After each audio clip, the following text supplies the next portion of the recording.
다시 오랜만에 우리 에베소서 말씀으로 돌아왔습니다. 2주 전에 우리가 말씀을 나눴습니다. 우리가 성령 충만에 대한 이야기를 하면서 성령 충만 받으려면, 성령을 따라 살려면 무엇을 해야 되는가? 성경은 반복해서 생각하라, 이해하라, 분별하라 이런 얘기를 계속한다 그랬어요. 성령의 뜻이 무엇인지 생각해봐라. 성령의 음성을 분별해라. 성령이 기뻐하시는 것이 무엇인지 이해해라. 이런 얘기를 계속해요. 다시 본문 봅니다. 그런즉 너희가 어떻게 행할지를 자세히 주의하여 지혜 없는 자같이 하지 말고 오직 지혜 있는 자같이 하여 세월을 아끼라. 때가 악하니라. 그러므로 어리석은 자가 되지 말고 오직 주의 뜻이 무엇인가 이해하라. 어리석은 자가 뭐냐? 하나님의 뜻이 뭔지를 이해 못하는 사람이 어리석은 자예요. 여기서 말하는 음성을 못 듣는 거예요. 말씀을 하시는데도. 이 어리석은 자죠. 10절은 이렇게 얘기합니다. 읽어봅니다. 10절 시작.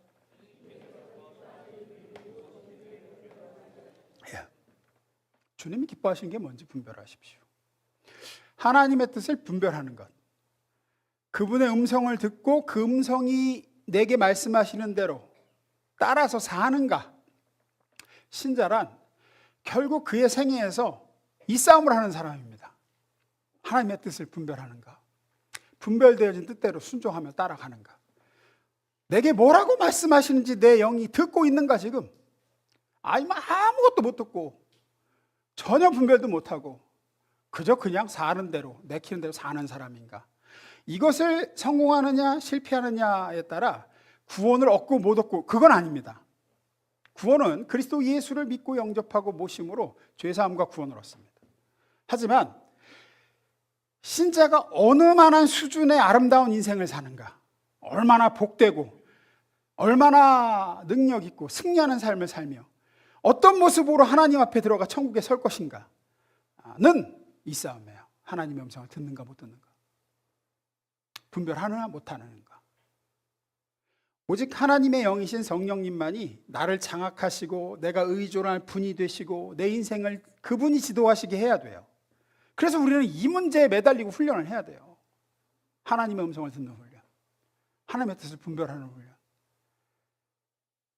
지난주에 제가 말씀드렸듯이 우리는 이 영적인 문제에 있어서 묘하게 대수롭지 않게 생각해요. 이거는 그냥 쉽게 그냥 마음을 안 써요. 헝클어져 버려요. 세상 살면서 제가 그랬죠. 5만 원 손해보는 일이면 우리는 당장 어떻게 해서든 손해 안 보려고 든다고. 5만 원이 뭐야? 5천 원이라도 깎으려고 애를 쓰는 게 우리예요. 근데 그깟 5만 원, 5천 원보다 비교할 수 없을 만큼 가치 있는 게 영적인 일인데, 하나님의 뜻을 여쭙고 그분의 음성을 듣는 일인데 거기에는 애를 안 쏟아요. 그렇게 안 듣고 사는 걸 대수롭지 않게 여겨요. 그래서 그것 때문에 엄청난 손해와 손실과 후회를 낳는 경우가 많은데도 불구하고 그냥 살아요. 그냥 예배 드렸으면 됐지 하는 수준으로 10년도, 20년도, 30년도 좋아요. 우리 이 훈련 해야 돼요. 하나님의 음성을 듣는 훈련. 그래서 하나님이 기뻐하시는 게 뭔지, 내게 지금 나를 향하신 뜻이 뭔지, 내가 뭘 하길 원하시는지, 내가 뭘 잘못하고 있지는 않은지, 나를 향한 하나님의 계획하심이 뭔지, 지금 내가 마음이 어려운데 그때 이런 어려운 마음을 향해서 하나님은 뭐라고 말씀하시는지를 들으셔야 되고 분별하는 훈련을 하셔야 돼요. 그래서 오늘은 계속해서 이제 그러면 좀 실제적인 얘기를 좀 하려고 해요. 영어로 하면 이제 프랙티컬하다 그러죠. 어떻게 하나님의 음성을 들을 수 있는가, 우리가 어떻게 하나님의 음성을 분별할 것인가, 실제적으로 어떻게 적용을 해야 되나. 크게 두 가지를 좀 나눠보려고 합니다. 자, 하나씩 봅니다. 첫째, 읽습니다. 시작. 우리가 먼저 이것부터 분명하게 짚고 넘어가야 돼요. 뭐냐 하면, 과연 하나님은 지금도 말씀하시는가요? 성경에서 수많은 사람들에게 하나님 말씀하셨습니다. 수많은 하나님의 백성들이 하나님의 음성을 듣고 그분의 뜻을 분별한 이야기들이 많이 나와요. 직접 진짜 이렇게 육성으로 우리가 들을 수 있게 말씀하신 적도 있고, 환상이나 꿈이나 선지자들의 입을 통해서 말씀하시고 성경에 보면 그런 이야기가 많아요. 그런데 하나님은 지금도 하나님의 자녀인 우리들에게 그렇게 성경의 인물들에게 말씀하셨던 우리에게도 말씀하시는가? 결론부터 말씀드리면 분명히 하나님은 지금도 말씀하십니다. 근데 왜 나는 못 듣는가? 나는 하나님의 음성을 들은 적이 없는데. 확실한 것은 하나님은 지금도 분명히 우리에게 계속해서 말씀하세요. 어떤 특정 장소에 가야만 듣는 것도 아니야. 하나님은 어디서나 말씀하고 계세요. 계속. 어떤 특정한 시간에만 들을 수 있는 것도 아니고 무슨 영적으로 믿음이 좋고 그런 사람만 들을 수 있는 것도 아니야. 누구나 들을 수 있어요. 방법을 가리지 않고 하나님은 말씀하실 수 있습니다. 지금도 말씀하고 계시고. 아브라함은 하나님의 음성을 상수리 나무, 그 참나무 그늘에서 들었습니다. 이삭은 우물가에서 들었습니다. 야곱은 들판에서 노숙하다가 들었고, 모세는 불타는 덤불에서 들었고, 기드온은 집 안에서 몰래 밀 쪄 먹다가 이렇게 타작하다가 들었고, 사무엘은 실로에 있던 성소에서 들었습니다. 다윗은 도망다니다가 아둘람 굴로 도망 들어갔는데 그 굴 안에서 하나님의 음성을 들었고, 엘리야는 갈멜산에서, 에스겔은 강가에서, 다니엘은 자기 집 2층 예루살렘을 향한 창문 앞에서, 요나는 큰 물고기 뱃속에서 다양한 방법으로 하나님은 찾아와 그들에게 말씀하셨어요. 거기서 그들은 들었습니다. 왜 이렇게 하나님은 다양한 곳에서 다양한 방법으로 다양한 시간에 말씀하셨을까? 여러 가지 이유가 있겠지만 가장 큰 이유는 하나님이 계시지 않은 곳은 없으며 하나님은 어디서나 우리에게 말씀하실 수 있다. 이걸 보여주는 겁니다. 의외의 장소에서 예상치 못한 때에 독특한 방법으로 나타나서 하나님은 찾아와 말씀하셨어요. 지금 우리에게도 바뀐 건 하나도 없습니다. 하나님은 지금도 여전히 우리가 어디에 있든지 어디서든지 우리에게 말씀을 하세요.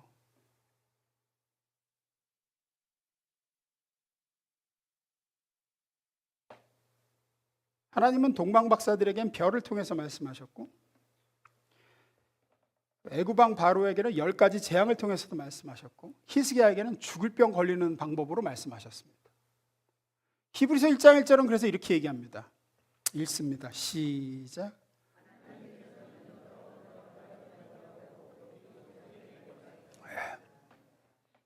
여러 가지 모양으로 우리에게도 말씀하세요.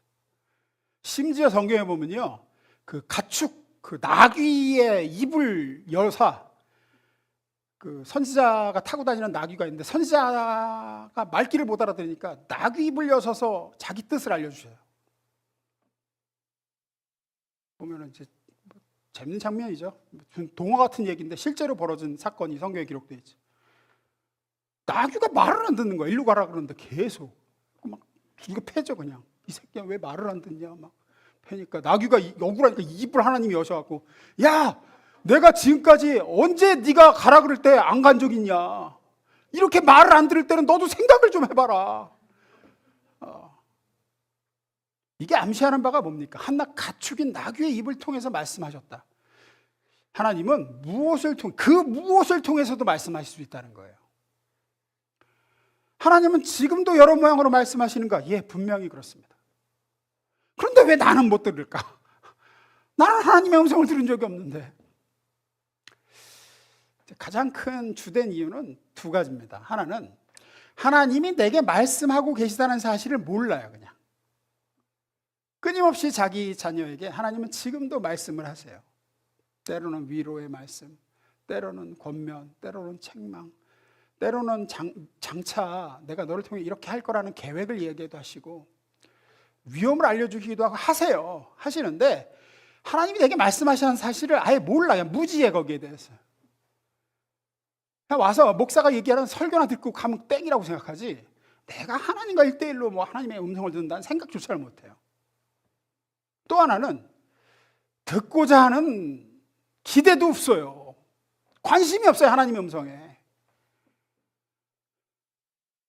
하나님의 음성 못 들어도 사는데 지장 없다고 생각하는 건지 갈망이 없어요. 내가 주의 음성 듣기를 원하나이다. 주님 말씀하옵소서, 주의 종이 듣겠습니다, 이런 마음이 없어요. 그래서 못 들어요. 주된 원인은 이 두 가지예요. 제 얘기를 잠깐 드리려고 합니다. 제가 전에도 말씀드렸지만 중학교 3학년 때 우리 교회에 계시던 전사님을 통해서 큐티, 말씀을 묵상하는 훈련을 처음 하게 됐어요. 중3 때부터 큐티를 해나가다가 고등학교 때 1학년 들어가자마자 가장 크게 도전받은 큐티하면서 받은 구절이 있어요. 그게 뭐냐면 출애굽기 33장 11절입니다. 한번 읽어볼까요? 시작.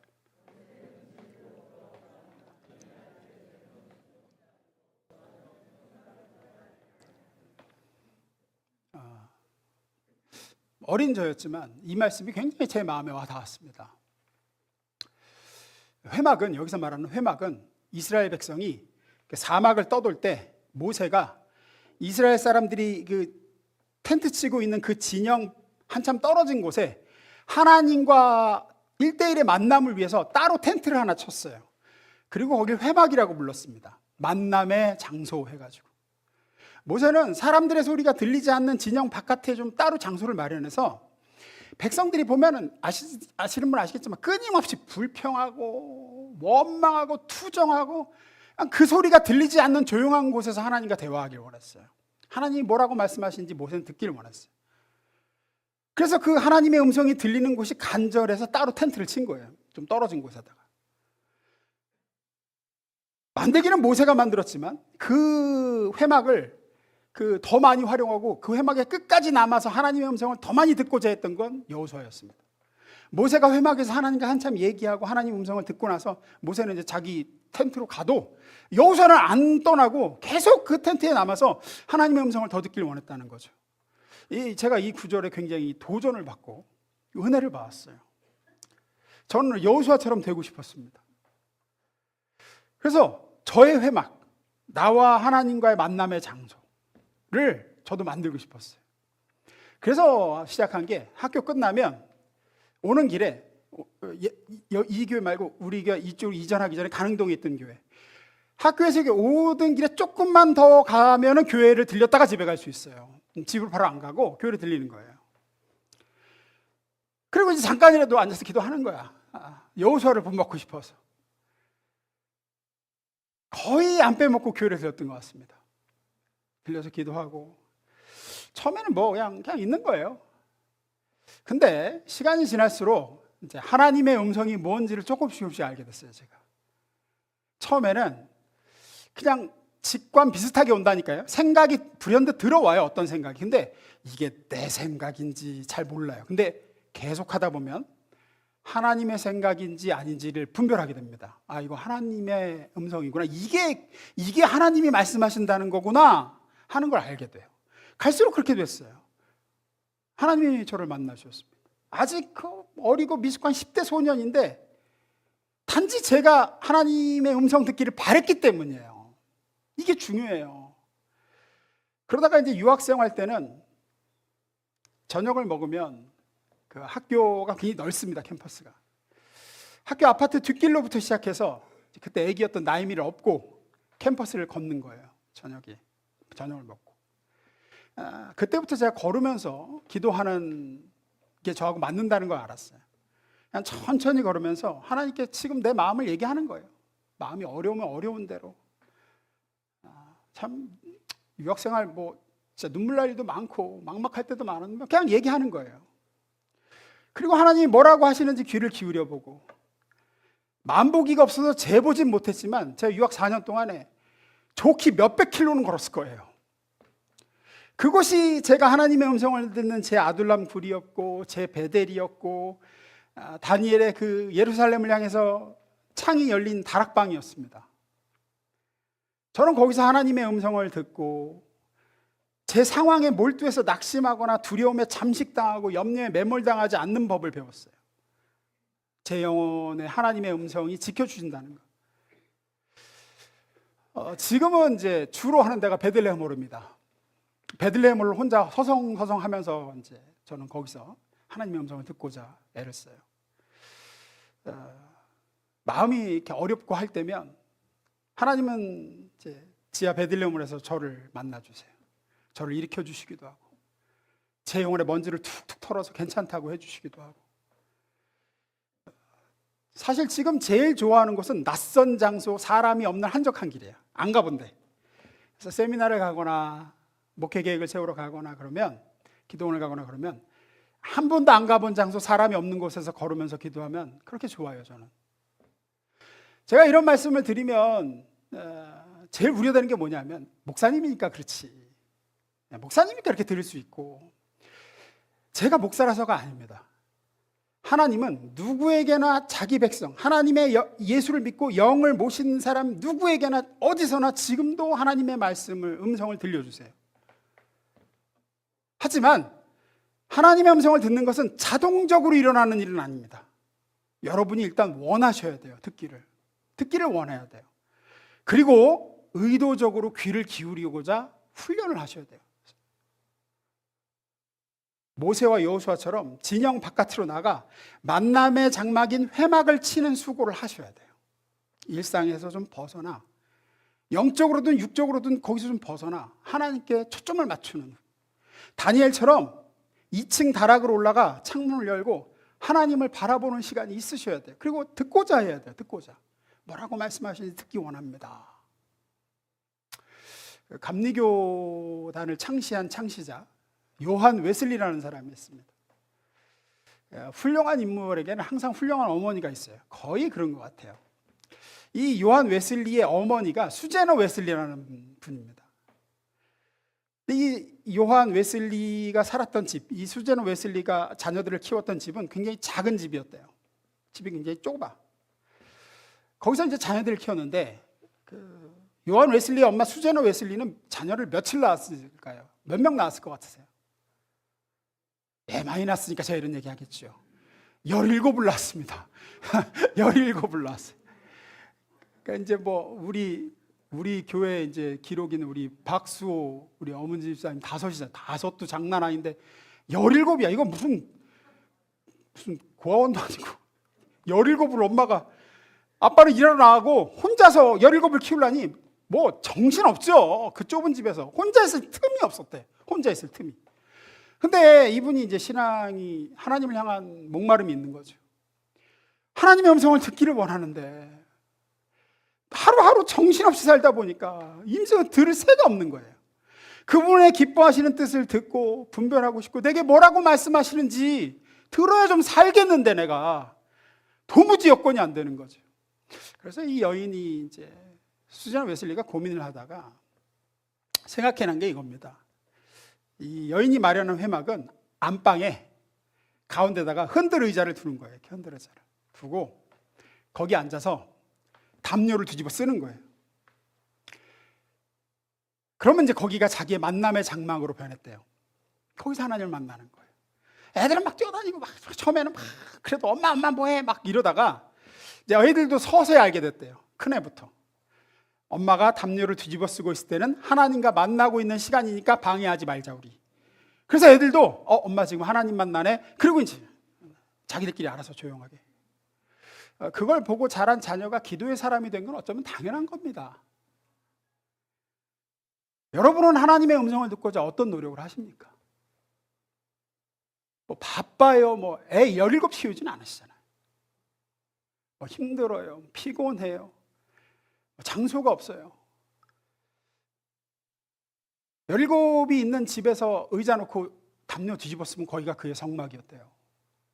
회막이었대요.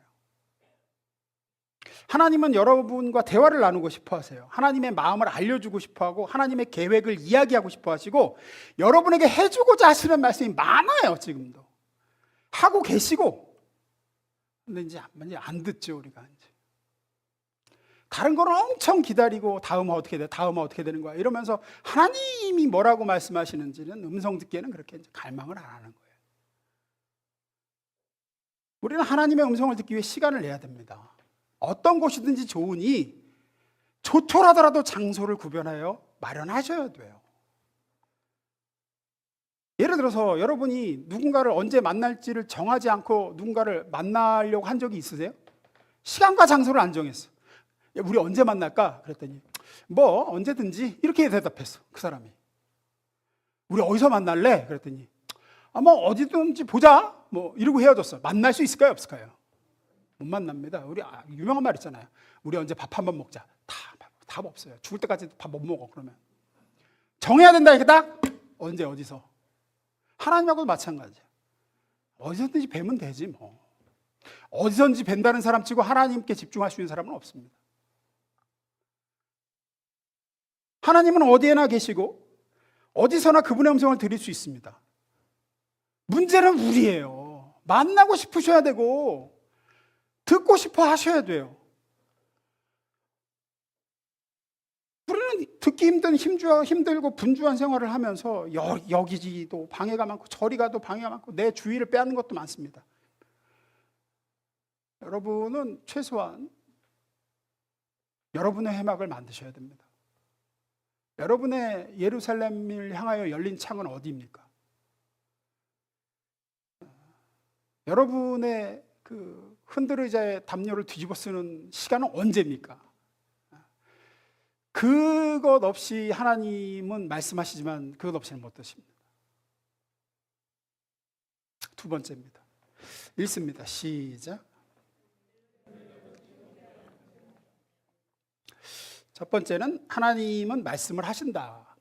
그런데 우리가 들으려고 하지 않기 때문이다. 두 번째는 하나님의 음성을 들으려면 침묵이 필요합니다. 침묵이. 성경에 보면 구약의 여러 선지자들 중 대표작격인 선지자가 있습니다. 엘리야라는 선지자입니다. 이 엘리야 선지자가 하나님의 음성을 듣는 장면이 성경에 기록되어 있어요. 우리 생각에 하나님은 무슨 천둥 같은 소리로 말씀하실 것 같은데, 막 대지를 흔드는 소리로 말씀하실 것 같은데 오히려 그 반대예요. 제가 읽어드립니다. 열왕기상 19장으로 갑니다. 여호와께서 이르시되 너는 나가서 여호와 앞에서 산에 서라 하시더니 여호와께서 지나가시는데 여호와 앞에 크고 강한 바람이 산을 가르고 바위를 부수나 바람 가운데 여호와께서 계시지 아니하며 바람 후에 지진이 있으나 지진 가운데에도 여호와께서 계시지 아니하며 또 지진 후에 불이 있으나 불 가운데에도 여호와께서 계시지 아니하더니 불 후에 세미한 소리가 있는지라. 엘리야는 처음엔 바람이에요. 바람이 얼마나 거센 바람이 부는지 산을 가르고 바위를 부수는 바람이에요. 거기에 하나님이 계시나 말씀하시나 하나님이 말씀 안 하세요. 그 뒤에 지진이 있는데 지진 가운데도 하나님의 음성이 안 들려. 그 다음에 불이 막 일어나는데 불 가운데도 여호와께서 말씀 안 하세요. 그 뒤에 불이 다 꺼진 후에 세미한 소리가 있는지라 그래요. 세미한 소리. 이 세미한 소리에 해당하는 히브리어 단어가 재밌습니다. 이 단어가 데마마라는 단어인데 직역하면 소리 없는 소리란 뜻이에요.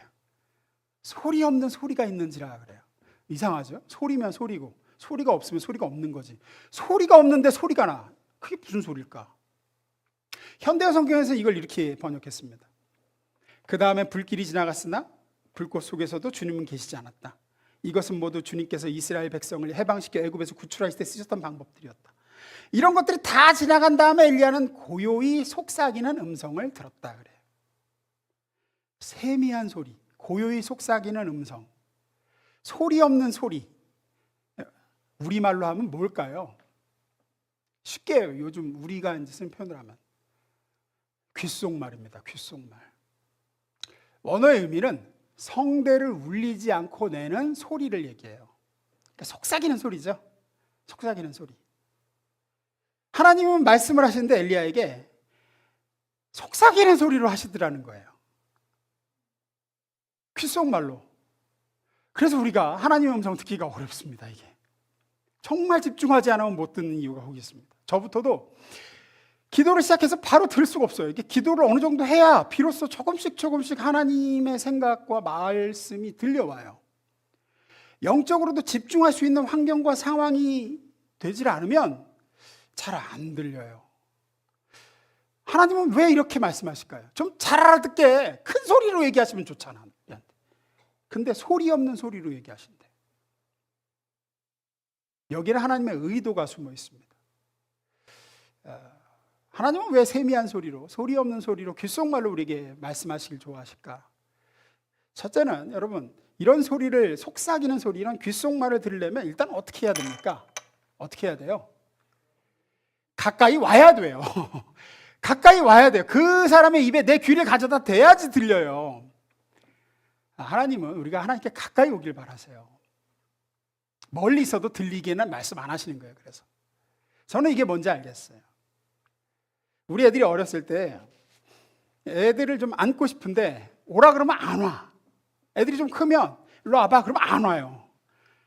그때 하는 게 이제 장꾀를 부리는 거죠. 이제 그냥 오라 그러면 안 나니까 있잖아 일로 와봐 일로 와봐 일로 와봐. 그러면 애들이 와. 그러면 오면 이제 꽉 끌어안고 안 놔주는 거야. 이제 막 턱으로 부비기도 하고. 그 다음에 또 속아. 일로 와봐 잠깐 할 일이 있어. 근데 하나님이 그러신 것 같아요. 우리가 하나님께 잘 안 가잖아요. 바쁘다 그러고 나 하고 싶은 거 하느라고. 하나님은 세미한 소리로 말씀하시는 이유가, 그래야 들리도록 하시는 이유가 우리로가 하나님께 가까이 오길 바라세요. 또 하나는, 세미한 음성은 이런 소리 없는 소리를, 귓속말을 들으려면 우리가 침묵을 해야 돼요. 다른 소음이 좀 없어야 돼요. 시끄러우면 안 들립니다. 시끄러우면. 그래서 이렇게 강연할 때 스킬 중에 하나가 이제 그런 거죠. 이제 웅성웅성 되면 오히려 데시벨을 낮추라고. 그러면 사람들이 이제 뭐라고 하는지 들으려고 오히려 조용해진다는 거예요. 하나님도 그러신 것 같습니다. 일부러 속삭이듯 얘기하시는 거예요. 산들바람처럼 조용히. 온전히 조용히 하지 않으면, 소음을 없애지 않으면 절대 들릴 수 없는 소리로. 시편 46편 10절에서는 이렇게 얘기합니다. 읽어봅니다. 시작.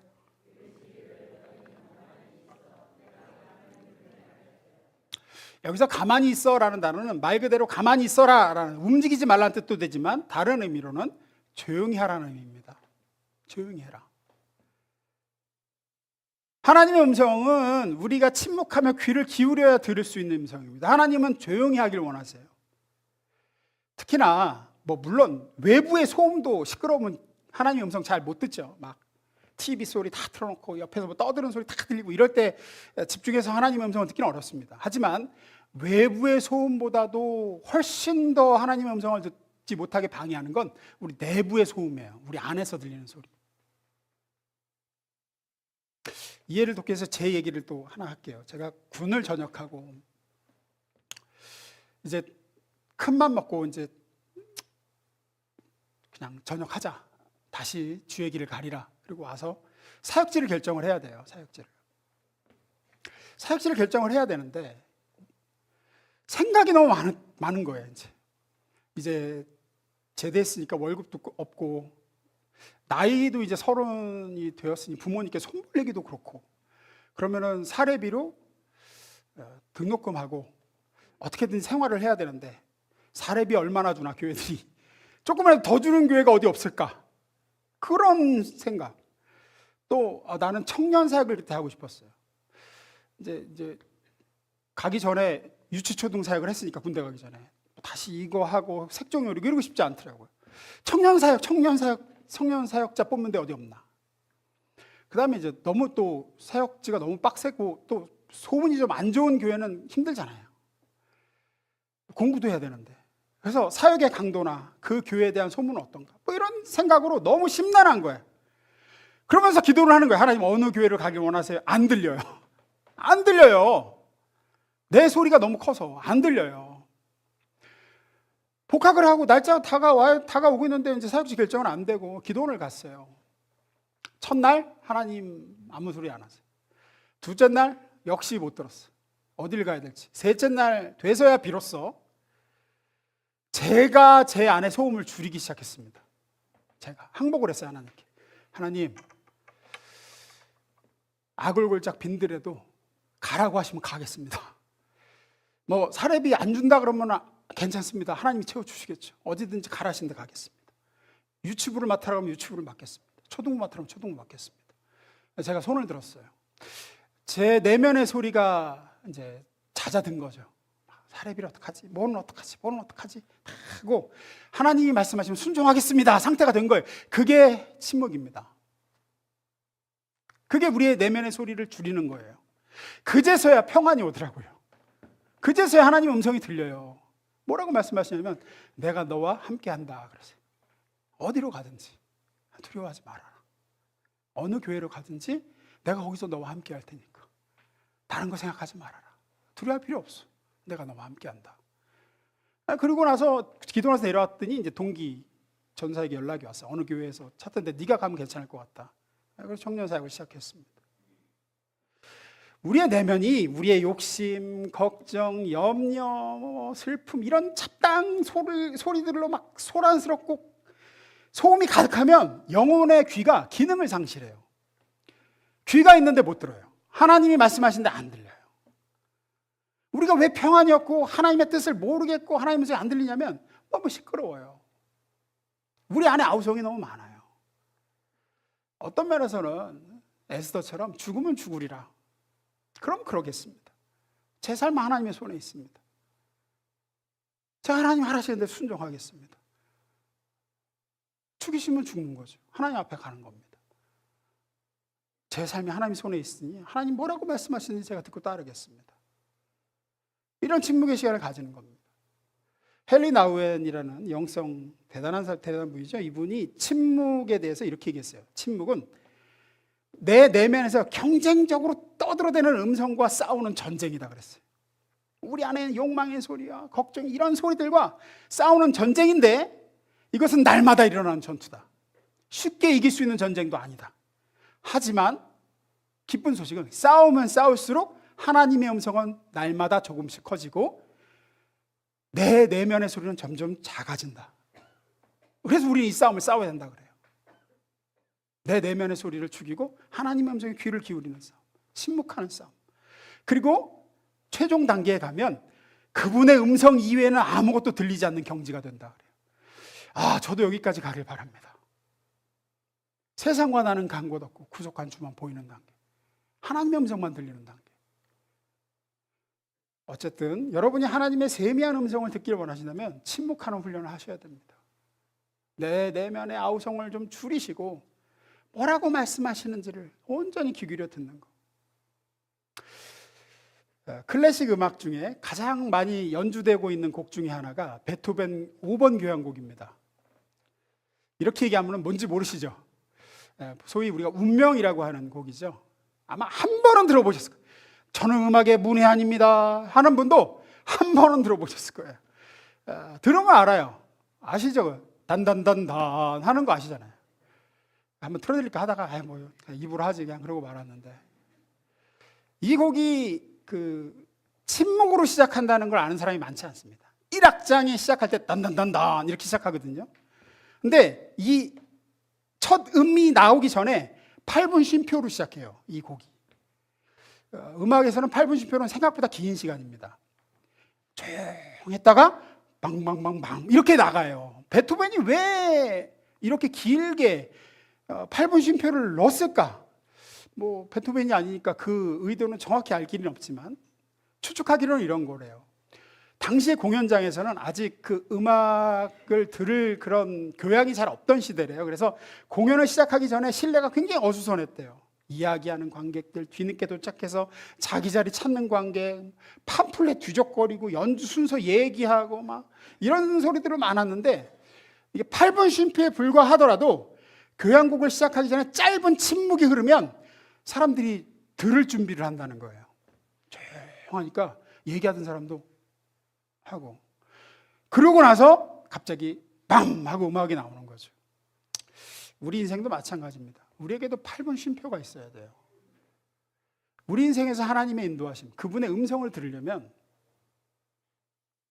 침묵으로 시작해야 됩니다. 제가 그래서 하루를 기도로 시작하고 기도로 마무리하라고 말씀드린 이유가 그겁니다. 하루를 8분 쉼표로 시작하는 거예요. 그리고 8분 쉼표로 마치는 거예요. 뭐라고 말씀하시는지 잠시 생각을 좀 내려놓고 잠잠히 하나님의 음성에 귀를 기울이는 것으로 하루를 시작하고 마무리하는 훈련이 정말 중요합니다.